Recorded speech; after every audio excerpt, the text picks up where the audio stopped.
Okay, ladies and gentlemen, we have the first panel of the day on the topic which is omni-channel excellence, creating a seamless customer journey.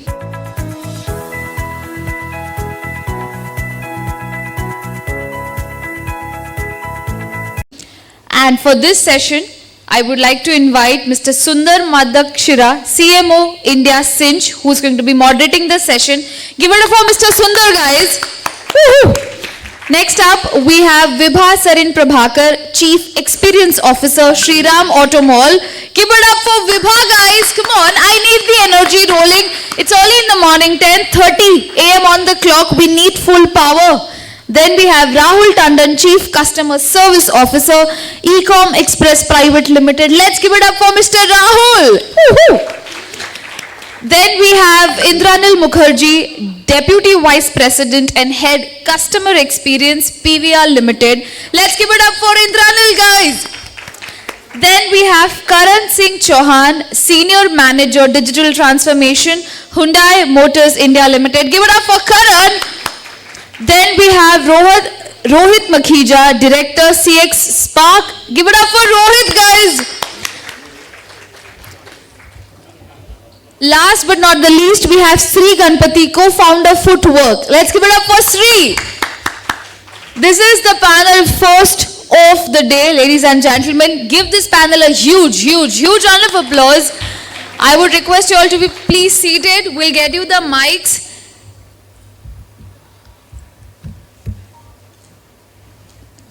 Yeah.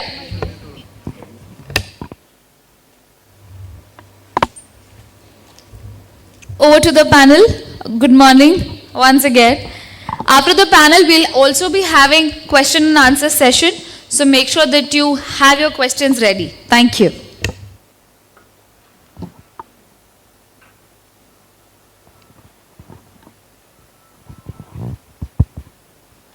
So good morning to all of you and welcome to this panel discussion.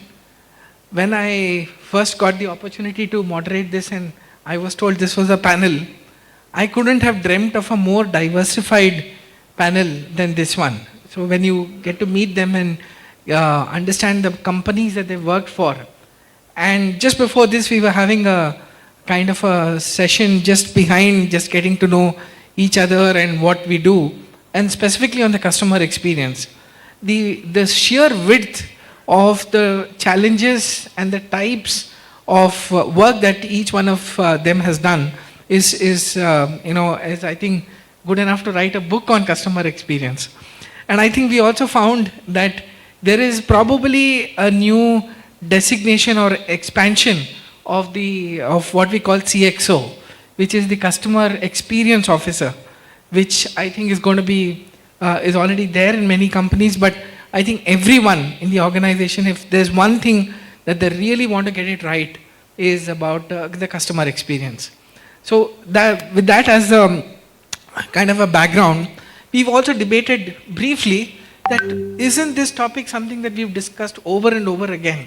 I think in the last 5 or 6 years, this topic of customer experience with a very similar focus has been discussed practically at every conference.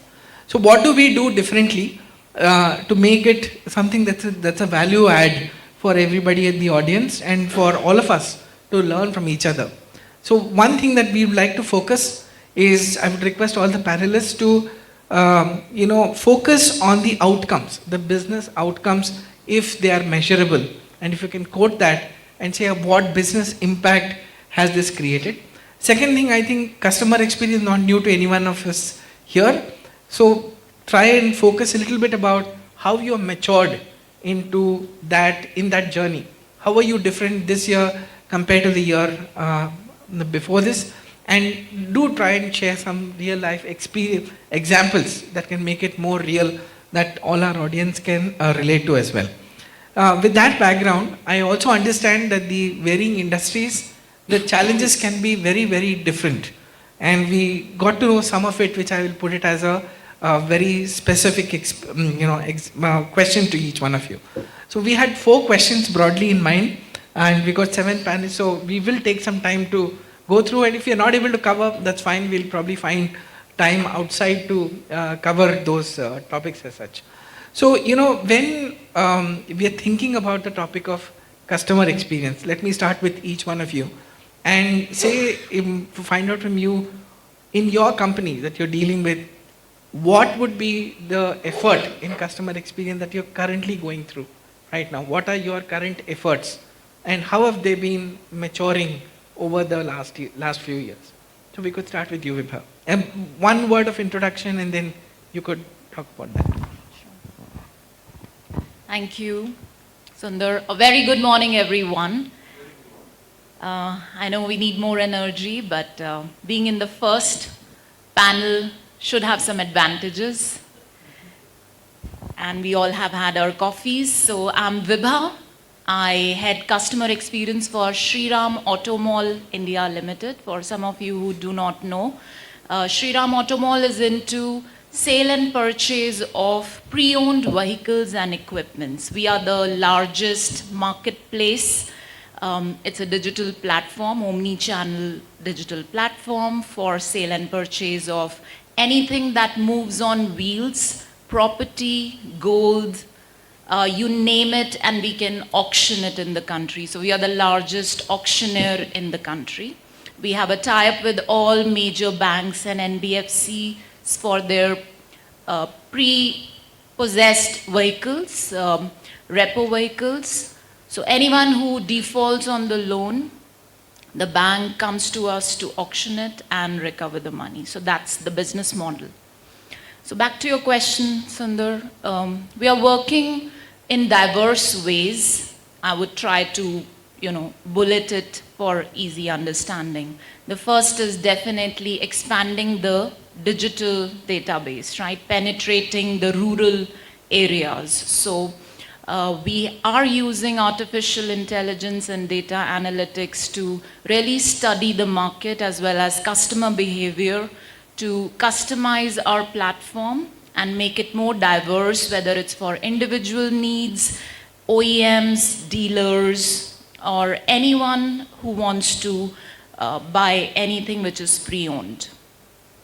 So a lot of investment is going in enhancing the digital platforms and making it diverse.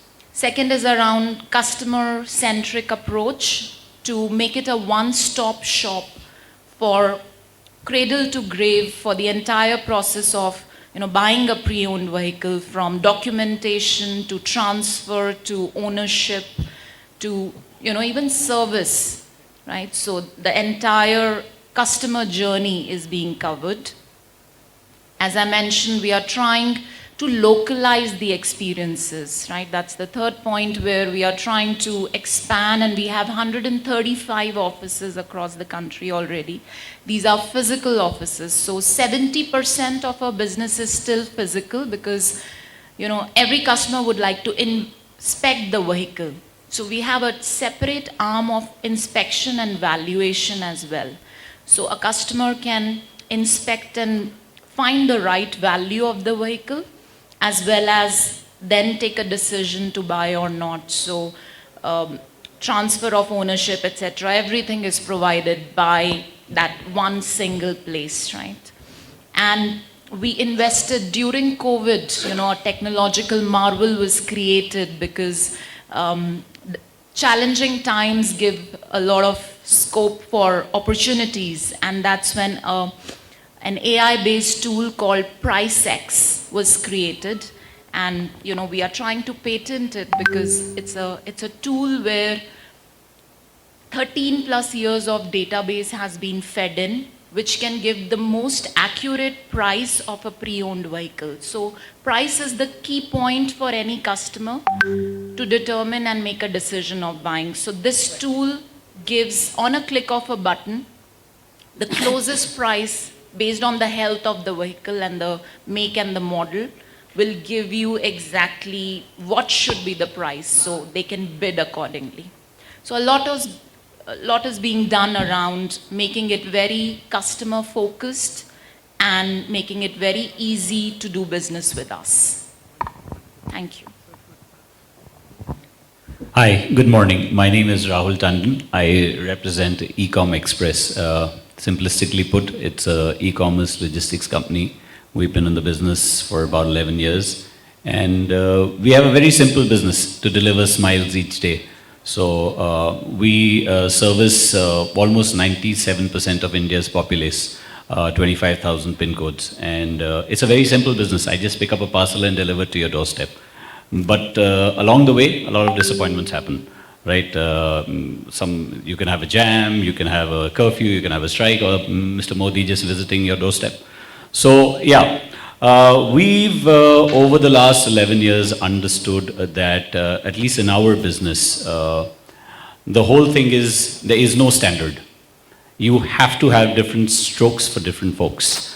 Our shippers, our consumers are as different as chalk is from cheese. We are in a process of continuously understanding the psyche of the customer, because just when you think you've cracked the code changes. So what we've been trying to really solve for is multiple things. A, we don't operate in closed door environments. Our service is out there in the open. We've got 50,000 people delivering shipments across. The first challenge is how do I make sure they are all bringing a uniform experience, whether it is in Kanyakumari or whether it's in Kashmir. The second big thing is even our principals, our customers, require different kinds of experience. Someone says contactless delivery, someone says high-touch delivery. Now how am I going to do it? So it's a very, very different environment in which we operate. Having said that, what we try and do is bring it to a bare minimum baseline which is acceptable to all, and then keep building layers around it which cater to every geography's nuances or every product's requirements. So if I'm delivering a refrigerator to your doorstep, the requirements, the experience has to be different versus when I'm delivering a packet of jeera powder. So it's been a evolving journey for us, and we've tried to understand consumer psyche, map it down to geography, because you know how a metro customer behaves and someone in a tier 4 behaves is totally different for the same product being delivered. So yeah, pretty much that. Our industry, our customer is sitting there in the real world. So we don't really have too much of contact center environment experience management. It is largely out there in the open. Yeah. Thanks, Sundar and Rahul. Hi, I'm Indranil Mukherjee. I had the customer experience for PVR Inox, the India's largest multiplex chain and world's third largest. Just going back on the field of customer experience, I've spent a decade in telecom, decade in white goods, and now in aviation and in hospitality. How customer experience has evolved over the ages. It was called customer care, customer service, customer relations, and now it's customer experience. Because organizations have started believing right now that customer is your biggest brand ambassador. One bad experience can make or break the brand. So that's why the focus is coming in. And if I talk about experience, if you're talking about white goods, let's say electronic product, customer psyche is very different. You buy a Samsung TV, it goes, something has a problem, you get in touch. It does not, you don't get in touch. But in an airline industry or in hospitality, where a customer is touching your service every touch point, it becomes critical to have that experience, seamless experience across every touch point. So I would say in last 5-6 years, customer service, which was primarily call center, emails, etc., we've got that omni-channel experience, what you call, the digital transformation added to it, to provide a mix of human touch as well as a digital touch. That's what we are doing across our cinemas, across our contact centers, social media, wherever you go. What we believe is that the experience should be seamless. And we give you enough channels where customer can get in touch with us. Now, how do we do it? Bringing in AI-powered chatbots, bringing in world-class systems like Salesforce, as well as increasing the experience, training across our touch points at the cinemas or at our back-end system, so that customer, wherever he goes, he feels, okay, I am getting the PVR Inox experience. It's not that at a cinema somebody is saying something different. If he calls my contact center, something different. So that's where the difference is lying, giving it across omni-channel. and a seamless experience for all our customers. I'll just, say one word. One of my bosses has said one thing. What we sell is the product, what the customer buys is the service. And that's why customer experience is so important for all of us. Thanks, Rahul, for your insight. So, my name is Karan Singh Chauhan. So, I represent Hyundai. So, I think no need for any introduction for the company.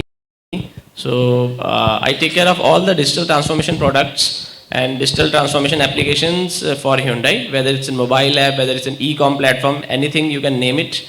So, one thing is very, very clear, that change is the only constant and data is the new fuel. So, if you see after COVID, I'll talk about automotive sectors. So, dealerships keeps on shutting down, people are sitting at their home. So, what about the car buying? So, how we will sell the cars? So, then after COVID, we realized that we need to go online as well. So, anybody thought of buying car online within a few clicks or within a few seconds? Nobody thought of it. Because Hyundai has done it first end-to-end car buying platform. Not just the car buying, but we also finance online with almost more than 10 banks. So in 2021, we came up with our e-commerce platform as Hyundai Click to Buy. So where you can visit the website, you can select the car model, anything trim you want, and then you can generate the quotation. And while generating quotation, you can also pay online. And if you don't want to pay the full outright money, you can also take the finance from the leading banks, and then you can complete the journey. So this is how Hyundai thought of going online. Because one thing that is for sure, that in the today's time, you cannot be, it's more about physical kind of environment. So that is a mix of digital plus physical. So we believe that the customers coming to our dealerships, not only they came to dealership, they also visited our website for the car buying applications and all. And yes, by this omni-channel and giving a unified experience to the customer is what we believe in Hyundai and what we did in the recent time. Thank you. Thanks, Karan. Hi, everyone. Very good morning. Rohit Makhija. I wish I could boast like Karan that I'm from Hyundai and, I don't need to introduce myself. It's an early stage startup that I work for now. But a quick background, having worked for over 2 decades with large corporates, with companies like American Express, HSBC, Standard Chartered Bank, GoDaddy and Airbnb. I've joined an early stage startup where some like-minded people have come together. It is called CX Spark. What we provide is digital sales.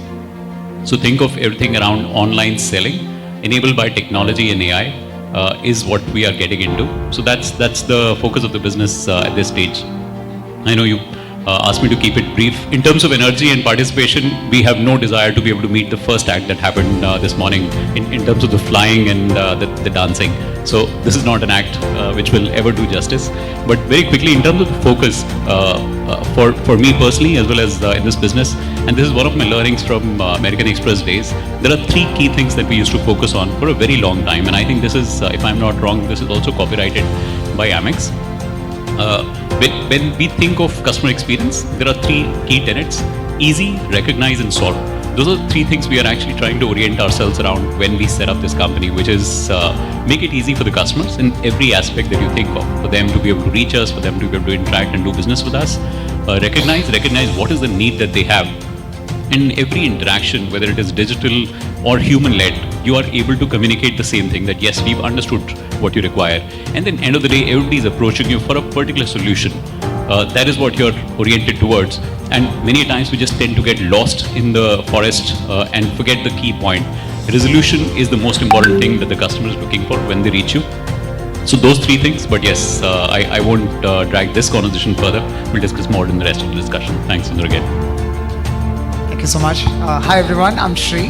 I'm a co-founder at Footwork. Largely the panelists have almost taken all my points away, so I'm just going to quickly introduce about our company. Primarily, we are a distributed contact center. We have set ourselves up to revolutionize existing model. The way that we do this is we provide human as well as AI-based touch points, which enables us to have better customer experience and services. Being a company which is in the service providing industry, so we have the luxury of working with companies across different industries. So we work with people in the edtech space, logistics, e-commerce, and more. The way that things have transpired, like one of the panelists mentioned, it's no more primarily it used to be like sales, and then post sales used to be when customer used to have a problem, right? So you contact them and then they resolve your problem. But the way that we kind of now work with our partners is that we proactively communicate with our customers across multiple touch points and make it easier for them, right? So one of the key things that we do today is that we have a lot of multilingual support. Initially, one-dimensional type of communication used to be there, right? Your mailbox will have 20,000 emails from various customers of yours and brands of yours. Now, it's highly customized. Communication is in the local dialect.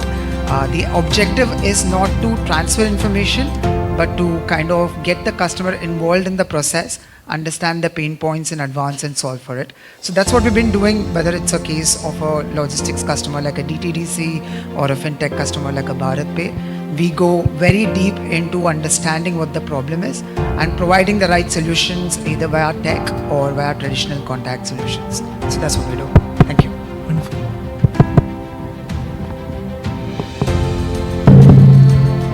Okay, so we had 4 questions in mind, but I think I will combine the second and third into one, looking at the fact that we've covered a lot of these things. Now this is confession time, right? So what we really want to go is ask each of the panelists that you've been on this journey to improve the customer experience in your current role. Some of you have picked up best practices from the previous role that you held. Now if you were to sort of redraft that whole thing and say, what were the 3 things that you would have done differently? You know, as they say in retrospect, everybody is a genius, right? So when you go back and look back at your own journey and say, if you had a chance to recreate the customer experience in a different way, what would that change that you would have made? And please touch upon both technology as well as non-technology decisions that you had to make, which you would have done differently. And maybe one thing that you feel that you did it absolutely right. And it's not an easy thing to say when you're starting in a journey, right? When you're on that journey and you crossed some path, it's possible to look back and say what is right or wrong, right? So, Shri, we will not ignore you. We'll start with you. We'll come in the reverse order so that everybody gets a chance to say something. And Rahul, I know you have a very specific take on this, so please elaborate on that. It's very different from what I was expecting. Shri, over to you. Yeah, I think in our journey specifically, because we started out building from an entire customer experience standpoint, our business as well as our solution for our partners. One of the key things that we did was being super adaptable, right? And we were always thinking of how do we solve for this at scale. So we were never boxed into saying that, hey, let's just try this for now and then figure it out later. We always, all the things that we do at Footwork currently is purely on how do we kind of solve this at scale and how do we be adaptable. And one of the key things that we have learned, and we've been kind of doing it for our partners, is also tailoring of communication specifically for the type of audience that we are reaching out to. So when someone is at a specific city, can you reach out with an agent who is super fluent in local dialect so that the connect is there, the communication is going strong, and we are able to resolve things quickly. So that's how we've been building and we've been scaling. Thanks. I might have to steal some of the thoughts from seemingly a competitor sitting on my left, Shri, but almost on the same lines, again, while we are setting it up. And to respond to your question, Sundar, if I were to think about it today as to what is that I would do differently, one thing that will stay constant, and for many years it has been, keep simplicity at its core. Right? It is not easy, but it'll more likely than not will be difficult. But keep simplicity at its core when you define processes, when you figure out what is that you're trying to solve. The other thing that Shri mentioned is also keep it scalable. Think of scalability every time, because many times the next few steps seem to be very obvious choice. But when you try and play it, in your mind as to what will what would happen when you add 10 more services, when you add 10 more years, when the complexity of the business changes, maybe the solution will fall flat on its face. And those are some of the mistakes, I'd be happy to admit, and we can go through some of the details as well. Many such mistakes committed over the years of our experience. So simplicity is one thing. The other thing which I would say today, as I think of drawing up a plan, it will be clouded, positively so, from the use of AI. Right? There is enough and more debate about how companies are using AI, what would it help solve. So we are trying to figure out as well in CX Park as to what is the good use of AI that we can provide the benefit to our customers in terms of providing operational efficiency, if nothing else. So how do we be more and more efficient rather than selling a direct AI solution to the customer? We still provide service, but enable ourselves to provide that service as a much better ROI. So yeah, that's the focus area. Probably I'll name three things which Hyundai has done differently from other OEMs and other competitors. So recently in 2023 we have launched our direct to customer platform. So right now in India only Mercedes and Citroën has direct to customer platform, but Hyundai also, being a massy and classy company, we did it. So we did it with our exclusively product Ioniq 5. So which exclusively sold on a D2C platform on Hyundai. So that is number one, and that is a game changer. And we have, retailed more than 2,000 cars. So, buying an Ioniq 5 is almost a 50 lakh car, Indian customer purchase. So that's why a huge ticket. And we have done it through online, no offline, nothing. The payment has been taken at the dealerships. It's a pure online game. And the second thing which we have done differently is, buying and selling of pre-owned car. Like one of the speaker has already mentioned. So we also have integrated with Indian Blue Book. So that is a price estimate engine company, and we have taken their services. So if you want to sell your car at Hyundai, you can also do while logging into click2buy.com, and you can also sell your car there at the Hyundai platform. So second thing. And the third thing which we are doing right now differently from other competitors is the use of Gen AI. So right now chatbots and virtual assistants are there into the market, and Hyundai has already launched the chatbot, AI based chatbot already there, and we are also doing some kind of applications for Gen AI. So in the coming time you will also find some Gen AI applications for Hyundai. So there are some do-it-yourself modules which we are also doing. So there are these things which these three things which we have done differently, and also the one thing which we did on a later stage, but if we have done it in an earlier stage, that would be very beneficial for the customers. So to give unified experience to the customers, now Hyundai has the functionality of single sign-on. So the mobile number is your primary key. So if you go to the dealership, you tell the mobile number of the customer, immediately your history would open up. And if you go online, you just input your mobile number as your login ID, and all the history of the customer will shown up. So that's how we done differently with the single sign-on. Thank you. I would agree with Manish here, and just to add on to this, what differently things would have done. Organizations, when different organizations work for, be it Airtel, be it Samsung, be it Indigo, when we launch a product or a process, it's always a revenue in mind. We don't put the customer at the center of it. But ultimately, it's a customer who's buying and using your services. So that's probably something which has gone wrong. Now companies are thinking about it, but retrospectively, whenever you are doing something new, think of as a customer. That if I was a customer, how would I feel about this product? How would I do it? Is something which could have been done better and needs to be done. Another thing I would probably say, a lot of things are going on in technology world, which said, Gen AI, chatbots, voice bots. The mindless use of technologies can be harmful sometimes. I have seen that, get inspired by, oh wow, this company launched a voice bot, let me do it. Just for the heck of it. I have seen technologies backfire. Customers coming back heavily and saying, what the hell is this? What have you launched? And we had to roll back millions of dollars of project which we had launched. So think very carefully if that technology is actually the right use case for your organization and for your customers. So these are the 2 points I would probably say on. Okay, so this is very close to my heart, what you just said. See, I'll just tell you 3 things that I would do differently. So, any hoteliers in the room? Are there any of them? None.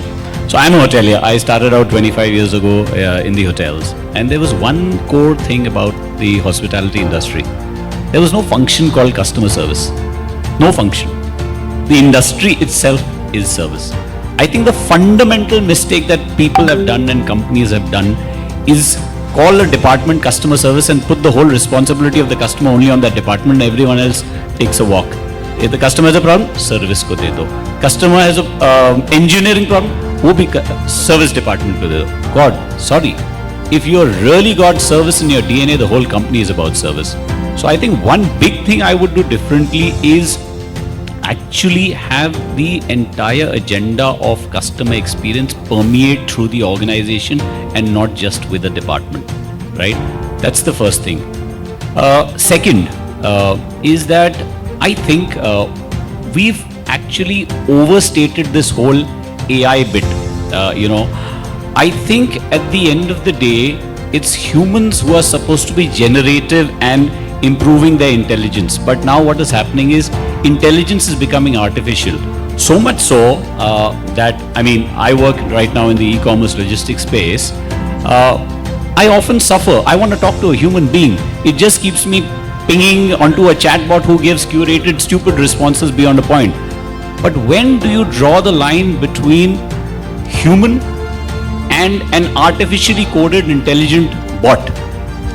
I think it's very important to understand that at the end of the day, even the name says artificial intelligence. So guys, be real, right? Let's understand where to make it artificial and where to make it real. And I'll tell you why.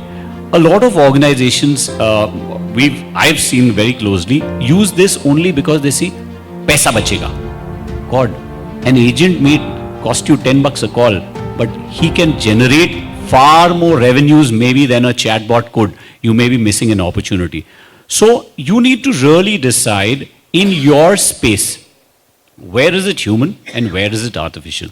The third, like Indranil said, a lot of us suffer FOMO, right? Gosh, this guy is tied up with Salesforce.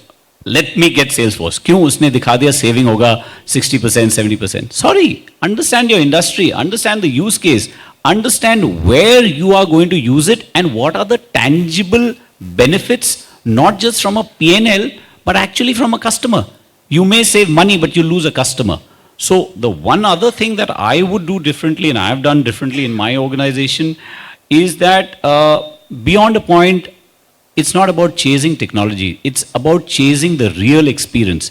And sometimes in some industries, you need flesh and blood to make that experience. A robo can't do it. So, that's my take on this. Thank you, Rahul. Great points. And Shri, I can understand what happens when you're the last in the queue. They've spoken about most of the points I wanted to, but I'll try to add value with the few different points that I have in mind with the real life experience in my organization. And as they say, hindsight is the best science, right? So two things where we could have done more, which we are trying to do better now, and the data and numbers are showing that, which I'll tell you in a bit. One is the faster digital adoption, especially in our industry, which is more physical. 70% of our business is physical. So we have created a platform where both online and offline, both buyers and sellers can touch base anywhere in the country on a click of a button and sell their pre-owned vehicle or equipment. So that's where we have seen in the last 2 years where we have made a concentrated effort in enhancing our digital platforms, where we've got 30% increase in our customer database and about 25% increase in the participation rate, especially online. So that's one. Second, the rural penetration. India is a huge country and there is so much scope of adopting the digital platforms, and we all fear that technology will take away jobs, right? And that's where we don't invest, but that's not true. There is still a lot of scope of, creating that awareness in those rural areas and 2-tier, 3-tier cities where we can help, technology can help expand this business and make it very easy for them to cater to their needs. So these are the 2 points. Thank you. So, one of the things, and this probably will be the last round before we open it up for the audience, is that, from an outcome perspective, because obviously many of these journeys that you've thought about are now in stages of maturity. Some of them may be new, but most of them are in a stage of maturity. So which of the business outcomes have you been able to influence because you have adopted an omni-channel approach to providing better customer experience? So again, we could start with you, Vibha. So I covered those 2 points, right? That pretty much figures it out. But again, we are investing a lot in the PriceX tool because price is a key point, a decision maker in our industry. So technology is helping. So we tied up with academia. We went to IIT Delhi, where the youngsters are helping us develop this tool with the help of data analytics and artificial intelligence and making it more real. And that has become a unique selling point for us, where even OEMs and banks, we are trying to monetize this tool with them and encourage the use, to make it more faster and easier for the customers. So I'm going to keep it very simple. So I think where we've sort of leveraged technology in the omni-channel space is our business is rather simple. What's a customer asking for? When am I going to get my shipment? Or God forbid, if I've made a bad delivery attempt, what the hell? I need my shipment, right? So there are just two things that we really need to be solving is that at any touch point, if the customer is going through social media or a chat or an agent or even to, let's say, through the shipper, which is, let's say, an Amazon, Flipkart, whatever communications going out to him has to be the same. Different platforms cannot be communicating different things. So which means all your APIs have to be well integrated. All your calculations behind have to be on the same database layer. All responses have to be same, whether it's a human being saying it or a chatbot saying it. So I think one of the key things that we realized was, you tie up with one guy for some bit of, let's say, a chat, you contact another guy for another solution. Sometimes what happens is they start talking to different APIs and then you realize that when your tech team has updated one database, but the guy is pinging from another database, you will have disjointed responses. So it is very important that when you develop an omni-channel interface, how do you homogenize the entire communication flow across platforms? That's very, very important. The second bit is understanding your customer journey. Because let's say my customer journey is as simple as a shipment journey. Understand at what point of time in that journey is he likely to have a need to interact. And there identify the most optimal channel of communication to him in a convenient manner so that the need to reach in goes out. Because the moment the customer reaches into you, then the amount of time, energy spent in actually solving his query problems is going to be 2x versus you intercepting when he's likely to come in and then give him those tidbits of communication information in the most convenient, economical and easy to understand manner. So what we've really done is that we've analyzed data to understand at what point of the shipment journey do customers reach into my contact center, write mails, etc. And for what? And now we've created a interactive flow right from the time the customer shipment moves out to tell him that, hey, your shipment's going to move out for delivery today. But if there's a delay, we tell him 2 days in advance saying there's a repromise. So the anxiety levels go down. So I think the marriage of the customer journey with the point of when the journey breaks or when he's going to be reaching into you, and communicating to him through the most optimum, channel of communication is what we've tried to solve for. I think for us, the most important thing, what we have seen is that, give a small example for this. Before joining Indigo, I've been probably flying Indigo since ages. And when I joined Indigo, I just searched with my number. 5 or 6 flights came up. So I asked my team that I've taken so many flights, where is my details? There's no, sir. Every flight is different PNR number. So I could find out that my journey with Indigo, I am a PNR. I am not a customer. That's when we started, once we started integrating what Rahul said, identifying a customer, and also Karan also said, a single identifier which gives me the entire customer life cycle. What's his preferences, how many times he's flown with me, what he likes, which gives you, as a human being, if somebody tells me, if I call up and they say, hello, Mr. Mukherjee, how are you? I see you have a flight coming up in 3 days' time, right? That's the experience, that's the seamless customer journey mapping, omni-channel mapping, communication seamless across all channels, and KCI, which is keep customer informed. Customers only contact you when they have a problem, primarily.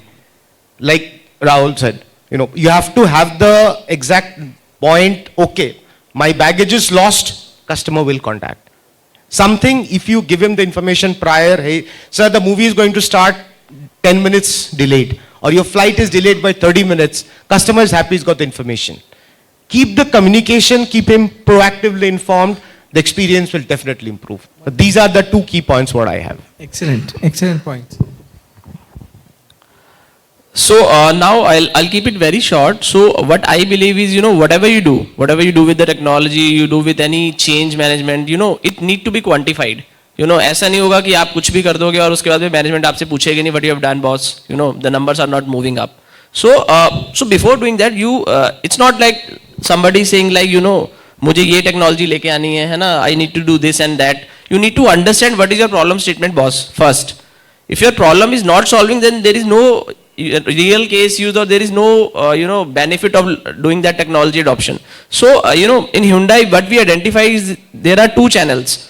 So one is the dealer channel, that is offline, and another is the online channel, which we are going to do soon.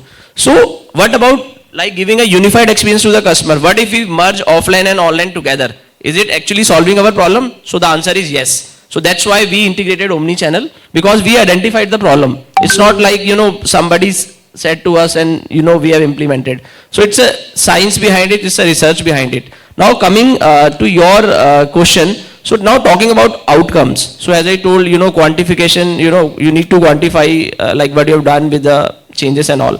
So now talking about the business KPIs, recently in 2021 and 2022, we are about at 5% penetration from our digital retail sales to the overall numbers. Now in 2024, we are almost at 12% penetration. So our retail penetration, the numbers that has been come from online retail is almost at 12%. So we are increasing significantly. So that means we are doing good. We are on the right track. And second thing, while talking about the web KPIs, while integrating omni-channel, we have given a unified experience to the customers.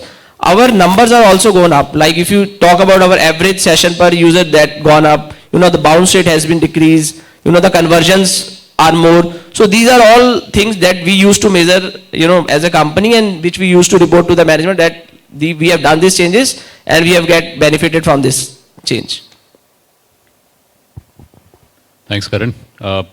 First of all, actually, kudos to Rahul. In the previous session that he mentioned, from the hotelier background, I actually come from the same background, Rahul. And yes, come to think of it, there is no separate department as customer care or customer experience. The entire organization, the entire hotel is responsible for delivering that experience. Actually, much of my, I'd say the last at least a decade has been spent educating within the organizations that I have been a part of, saying customer experience, customer success, customer care, whatever that team that we've constituted is often at the receiving end of this feedback, is not necessarily the owner or custodian of it. The entire organization is, and that is how we are together delivering the experience, and they are really the messengers. So we need to take that with a pinch of salt, figure out how do we iron that out, rather than blaming the messenger itself and shooting the messenger for something which has been delivered poorly. But coming back to this point, both good and bad experiences. One of the ones I can perhaps quote from GoDaddy, we wanted to add more channels. Perhaps the journey started more as the multi-channel, more than the omni-channel. Initial integration was not so good. We went into WhatsApp. We also started providing service using Facebook Messenger. I don't know how many organizations today do that. We went into that for the markets. And again, it is the global footprint that I'm talking about. Many of the Asia markets were very savvy on the Facebook Messenger, and that is how we interacted with them. Markets like India were very big on WhatsApp. One of the initial good things I would say was the thought itself, saying be available in customer's pocket. It is an asynchronous thing. Customer can start the conversation from wherever it stopped earlier. But what we did not do well in terms of the omni-channel structuring of it was we started providing customers an option to choose WhatsApp when they are waiting for long in the IVR. It was a great thing in hindsight as a thought, but what was not executed well from an omni-channel experience was that we didn't know what is happening on the live chat and the WhatsApp side. Inbound voice was a separate program, digital experiences and chat was a separate program. So we are saying there is a long wait time here. Do you know we are also available on WhatsApp? Please dial this number, say hi, and you would land there. For all we know, customers will land there only to know that the wait time is even longer in the chat queue, which is what we later ironed out, and the channels got integrated. And we said, okay, take the cognitive load also from the customer. Why are we making customer remember a 10-digit number to say hi? We say just press 1 and we will then initiate the conversation. How can we be as proactive as possible? And that conversation went to the extent that we now know what is the reason that you're calling for. If you've pressed 3 prompts on the IVR, those are recorded within the WhatsApp journey as well. And then we are coming back to you saying, here is perhaps what you're looking for. If this is correct, say yes. So yeah, some of these experiences. And one of the points, Rahul, to respond to you, on the AI front, I'm a big believer again that human-led experiences are unbeatable till now. Personally, I've had mostly poor experiences on the chat bots, and I'm sure many of you would have had frustrating experiences, but I think that part of the world is changing very, very rapidly. One of the things, for example, on the agent experience side, in my previous organization at Airbnb, we focused very heavily on how do you improve the ambassador or agent experience to deliver a good experience to the customers. To give you an example, instead of reading through long notes of history, what is happening between the customer and the brand, you create a summarization tool using AI, and that summary is provided in 4 or 5 bullets. It saves a hell lot of time, makes it more accurate, and that is where we achieved a lot of success. I think long way to go, but yeah, I'm personally a big proponent believer that AI will continue to revolutionize way more than it already has. Thank you. Thank you so much. So yeah, I mean, for us, because we are servicing companies, for us it's extremely critical that results make sense, specifically when we are trying to drive the entire omni-channel support for the entire ecosystem for our organizations. So what we do is that we are super active in doing A/B testing a lot. So we don't like put one thing on the paper and then at the end of the month try to understand if it's making sense or not. So we do a A/B test to understand whether it's performing. And over the period of time, what we have learned is that, hey, yeah, we have multiple channels to do the communication, but which one do you choose and at what time do you communicate is also very, very important and critical. So for some of our customers, we've been able to kind of look at data and look at analytics and even understand at what time to send what communication through which tool has also enabled them to kind of retain more customers, increase our CSATs and so on and so forth. So I think it's a combination of multiple things and shouldn't be looked at it just in one way. Like all the panelists had mentioned, AI is emerging and growing, but you need to understand when to use AI because it can get annoying at some point. It's very important that like things like understanding and putting information across different channels that you have so that anyone who's responding or taking care of the customer is aware of what's happening. So largely this is the way forward. We also expect a lot of new things to come through which makes life easier rather than things more annoying for the customer. So that's going to be the way forward. Yeah. Exactly. I'm going to add a quick point to summarize, irrespective of the industry or what customer you are serving. I think at the end, in terms of the outcome to your question, every customer is looking for value for their money, right at the end. And the organization is looking for profitability because everyone's into business, not really charity. So how that balance can be maintained is the true outcome that an organization looks at. And we also use Net Promoter Score as a tool to really take that feedback from the customers and retain and engage more. So that's the whole cycle, right? Value for money, profitability for the organization, and the feedback from the customer. They say, every management concept that we know today has come from the army. It's always said that, right? But I think the code for customer experience seems to be coming from the hospitality industry. And before I open it up for question answers, just one thing that I would like to narrate as a great customer experience was with Hotel Oberoi. I was staying in Bombay, and I went back to my room after a day's work, and on my table they had given the gift, and I opened it. It was a idol of Ganesha there, and there was a beautiful note that the housekeeping person had left, and she said, "Look, you seem to be a spiritual person because you left your rosaries, the tulsi mala, on the table when you're leaving. So I thought this would be something that you could use of." And since then, of course, as we know it, we keep getting gifts as part of many corporate events. But that's the only gift which has remained with me, because I think it was just what I think I was stuck was the decision-making power and the empowerment that she had got from the hotel to be able to make that decision on the fly and actually give that gift. So I think it combines a lot of things. By the way, the hotel has got the digital experience absolutely fantastic, but on that, if you are able to layer the human interface as well as the discretion of and give that empowerment to people, that even if when they see something, they should be able to act on it. Otherwise, that knowledge is of no use. So with that, I'll open it up for a few questions from the audience. Can we have the mic, please? No.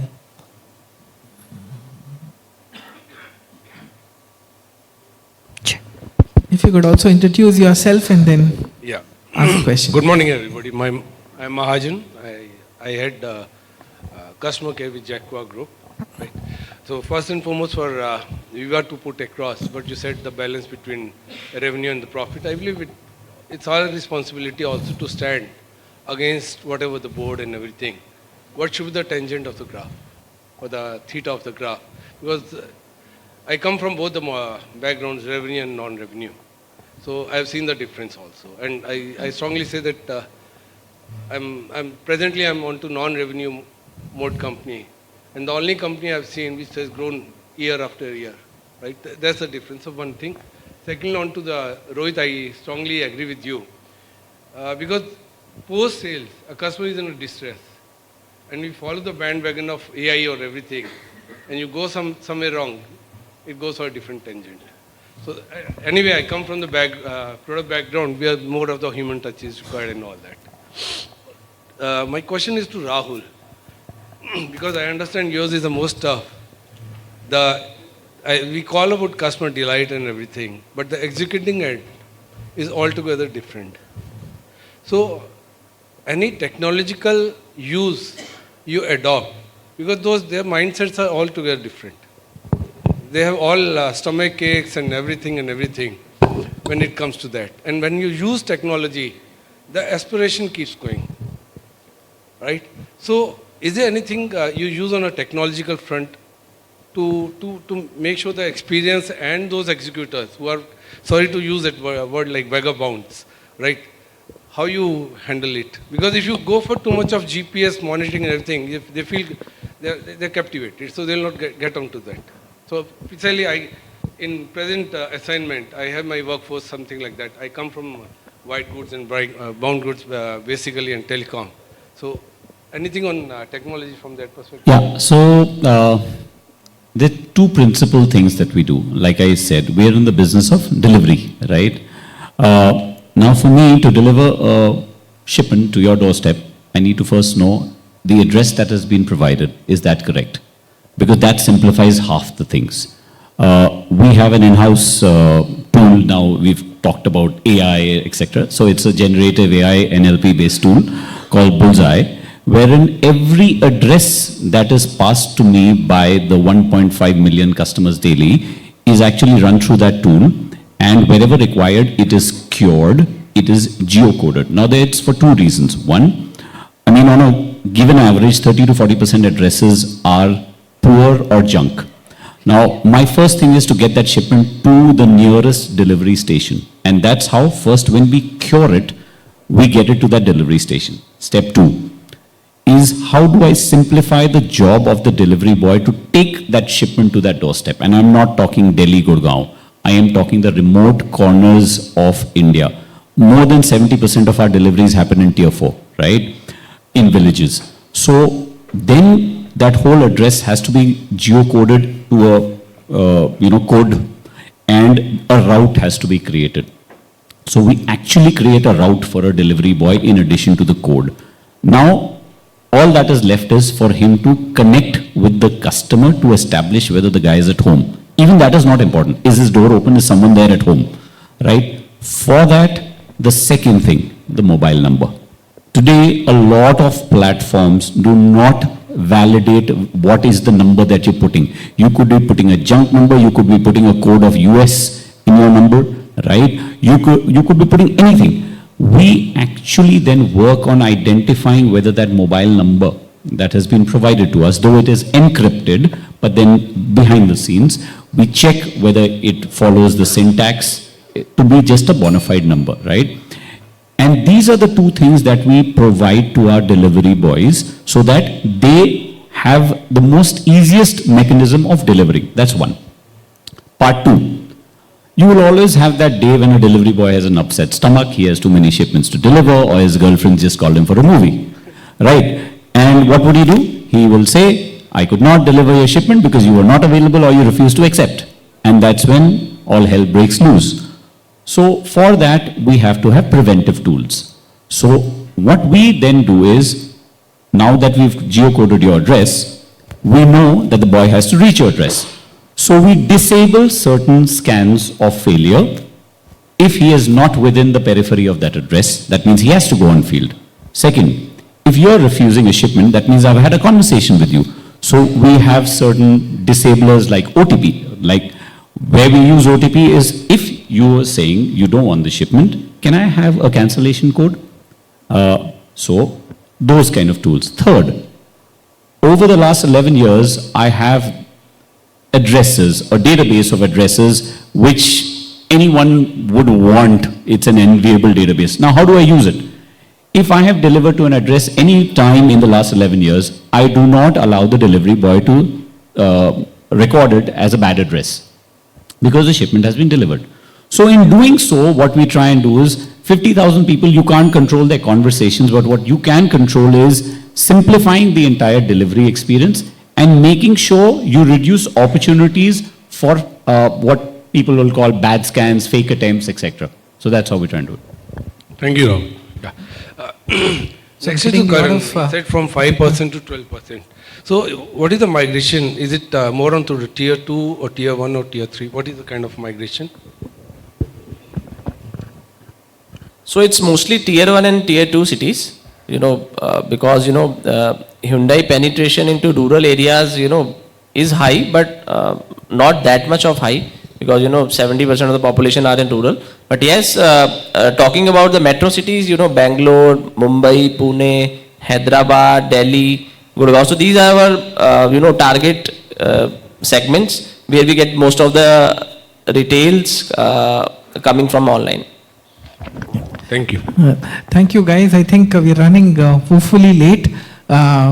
We were trying to be ambitious, trying to cover a lot of questions, but there is a border between ambition and avarice. So on that note, we will close the panel discussion. Big thanks to all of you to have provided very, very different perspectives. We are all available here. We could catch up for a cup of coffee to learn more. I learned a lot, and I hope to continue this network going forward. Thank you so much. Thank you, thank you. I would request you guys to be please on the stage. Please be on the stage. Ladies and gentlemen, for any questions that you have to the panelists, you can take them during the networking session. I would like to request Prachiti to come upon the stage to felicitate our panelist and our moderator. Let's give a huge round of applause for panel number 1 of the day, guys.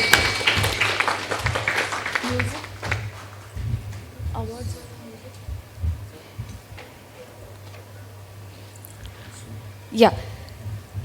First up, we have Mr. Sundar, CMO India Cinch, who moderated the session. Thank you so much for your time.